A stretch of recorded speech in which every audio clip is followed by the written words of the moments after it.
everyone and welcome back. So today we're going to be making my favourite sweet potato and quinoa cakes. These are delicious because they're filled with coconut, cranberries, and they taste so sweet despite what you might think.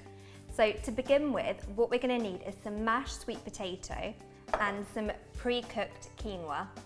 Often people call it quinoa, but it is actually quinoa. So we're going to pop that in and then we're just going to mash it together. Just going to mash it all in together. So now quinoa is the most amazing superfood because it's filled with 9 amino acids, which makes it a complete protein. Right, so along with the quinoa and sweet potato, we're going to pour in the cranberries. And you can also add in desiccated coconut if you have it, even though this isn't essential for it, it will still taste nice regardless.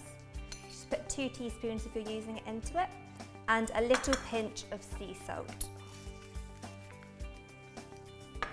Right, so just keep mashing that in together, stirring it in. Only needs a couple of seconds more mashing once you've already pre-mashed the potato already. And then using a spoon, you're going to get out a tablespoonful, put it into your hands, you're going to press it into a type of patty ball. Make sure you've got enough sweet potatoes so you can actually stick it together. And then pop it into a grease-proof paper.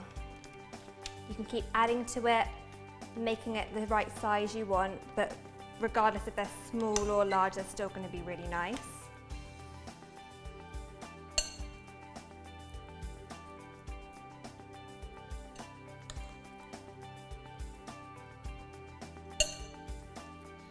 Another way you can make this nice as well is if you use coconut rice or brown rice. It doesn't always need to be quinoa, so if you prefer rice or quinoa is a bit too expensive, you can always go for coconut rice, and that gives it an even more coconutty taste if you're not using desiccated coconut, or even if you are. And you can also try another superfood and use goji berries as well, which are also delicious because they'll expand as well, especially if you soak them. So just pop those in.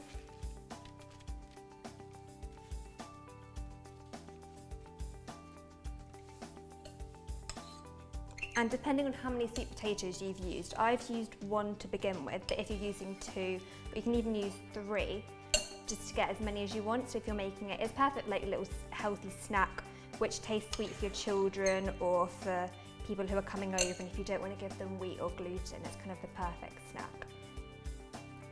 So once you've made the amount you want, so I'm probably just going to do 4 now, you can preheat that oven to 180 degrees and pop them in for 30 to 35 minutes. You're going to want them to be a little bit crispy, so if they're not quite crispy enough, you can just leave them in for a bit longer. They won't overcook and they're not going to burn unless you leave them in for hours, so you'll be fine. So yeah, you're just going to pop them straight in.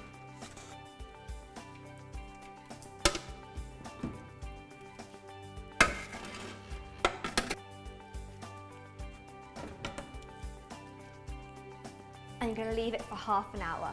And then once they're done, you're going to have these delicious, nice and sweet sweet potato cakes. You can add them with fruit or extra berries or anything you want to, and they make a really nice dessert.